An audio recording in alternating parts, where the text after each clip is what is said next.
All right, it's late at night. You can hear the nightclubs going. Oh, it's beautiful here. Look at this. Check this out. Got the you actually sit in the water. It's nice. It's beautiful. It's about 60 meters too. So, what girl should you date? A Chinese girl or a Thai girl? I'm going to break that down right now in the most simplistic, fastest way possible. I might talk a little bit faster because there's a lot of information I need to get out there.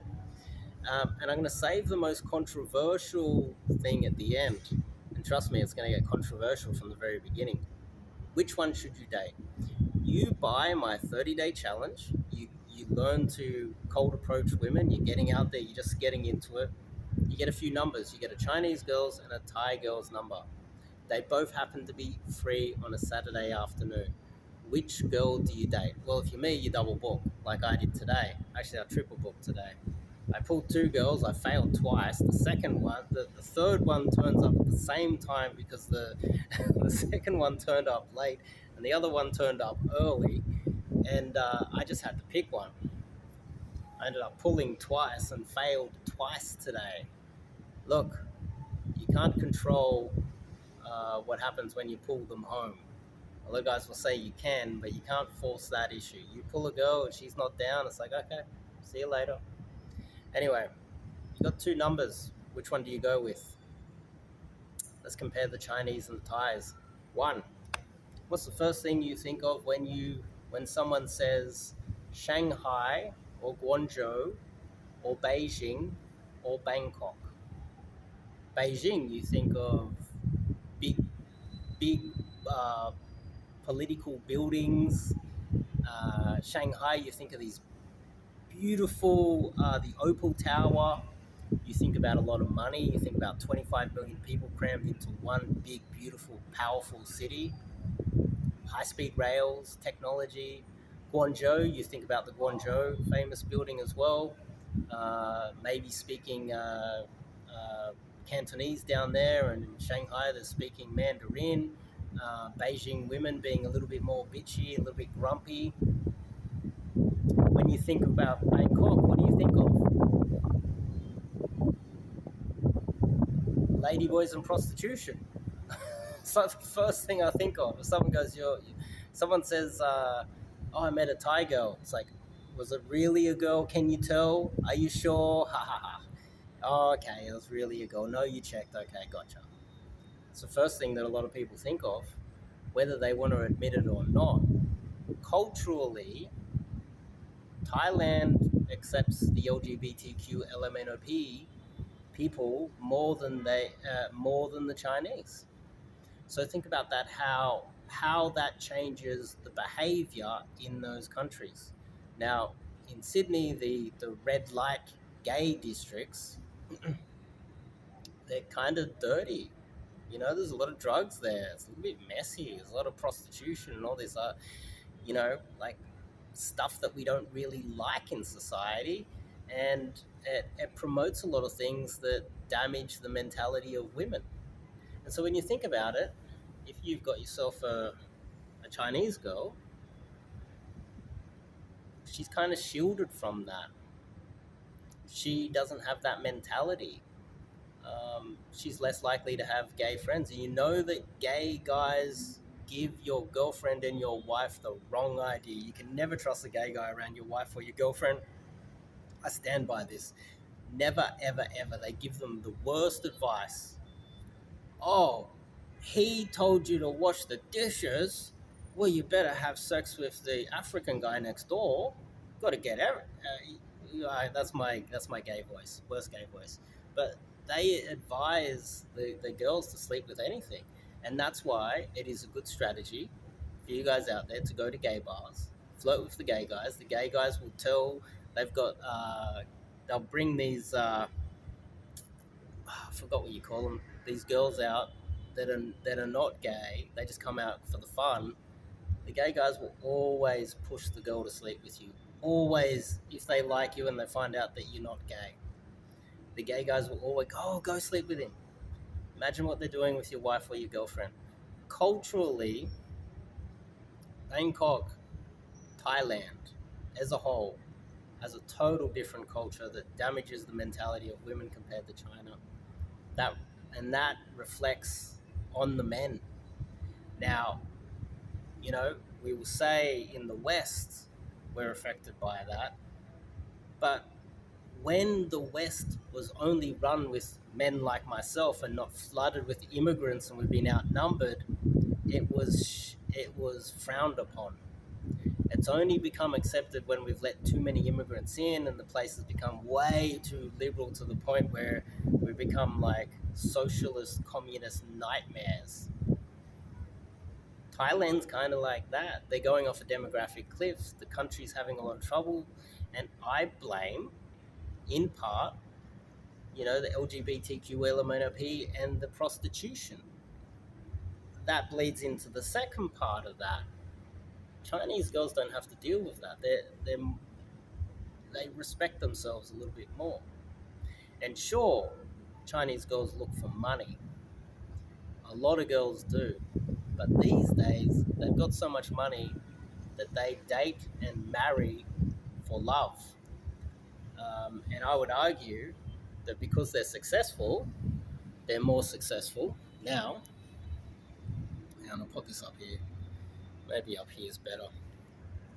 Because they're more successful, they have the ability now to actually date for love. And probably in more likely than the Thais are. So therefore, the Thai girls on average should have higher body counts because of their love of the LGBTQ and the trans and everything, and therefore have trouble pair bonding. The other factor is because of the prostitution in Thailand, they're more likely to have a higher body count and be less likely to pair bond with you.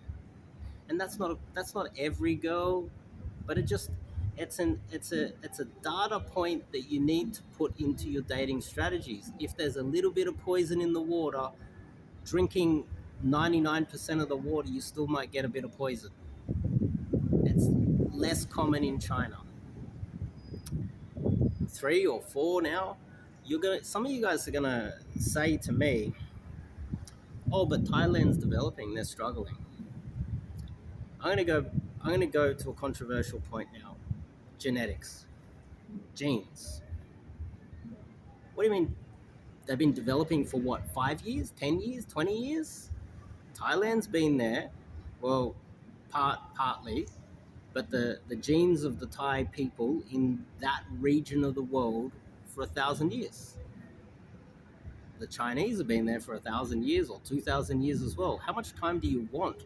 The race started when humanity started out. And what has happened over time is the Han Chinese have dominated the entire region. If the Thais were the more dominant gene, over 1,000 years you would have Thais dominating, and there'll be a large percentage of the Chinese population that would have a dash of Thai in them.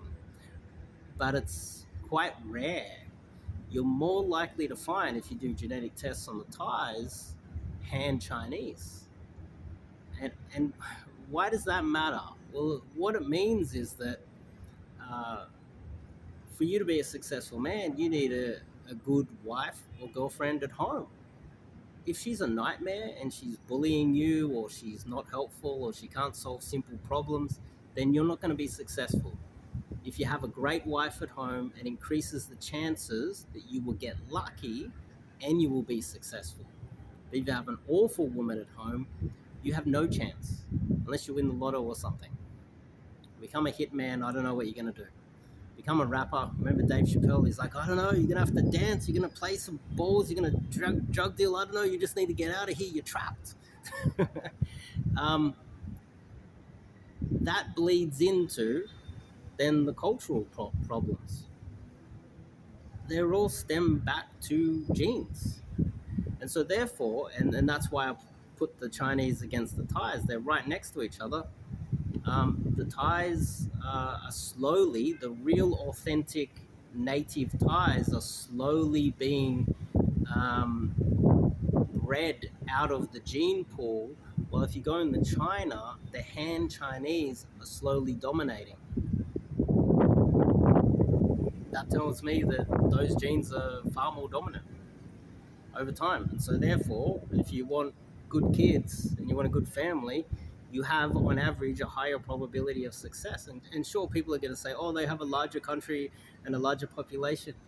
What are you talking about? Over time, they would dominate, and they should dominate if they have superior genes.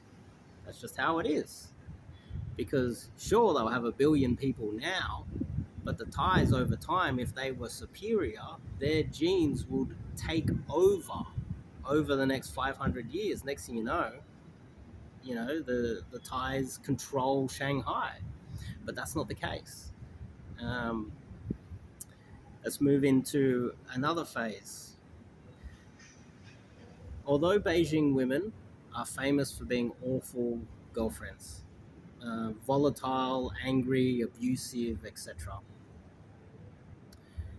the Thai women disrespect their men far more often than the Chinese women disrespect their men. China is a male dominated society. We all know that. Thailand is a female dominated society. What do you think happens when women run the society? You got red light districts on every corner. That's soy prostitution 1, soy prostitution 2. It's like every street there's a red light district. In China, every street there's a university, and there's an engineer trying to figure out how to create 7G. In Thailand, they're figuring out how to sleep with as many foreigners as possible to get hold, and then next thing you know, you've got like all the hottest girls in Thailand going into prostitution or part time, and by the time they're 30, they got they call it the thousand cock stare. Can't pair bond, don't respect men. It's less likely in China. And so I could probably talk about this topic for hours, but this is a video where we're 12 minutes in, 13 minutes in. I recommend the Chinese every time. So if you go and you take my 30-day challenge, which I highly recommend, you go purchase that, you go out there and approach girls and you practice through every day. You've got 30 days, you have a different video and a different task to complete every day for 30 days. That's why it's called the 30-day challenge, to get you into the routine of approaching and meeting girls, which is far superior method than getting on Tinder. You know what's going to happen on Tinder? You're not even going to know if she's a girl. She can edit the photos. You don't know what's going to turn up, especially if you're in Bangkok. It's less likely in China. But if you approach the girl, you'll be able to tell if it's a girl or a boy and approach the girl because you're after a girl. 30-day challenge. It's on the website, on my YouTube channel. I might even post it here as well. And that's what I recommend that you guys do. If you have two numbers, I would recommend you go for the Chinese girls every time. I could talk about this for hours, but just for video's sake and simplistic sake, these are my tips. Anyway, if you like this video, give me a thumbs up. If you're new to the channel, click the subscribe button. If you've got the choice between a Thai girl and a Chinese girl, always go for the Chinese girl. I'll see you guys in the next video.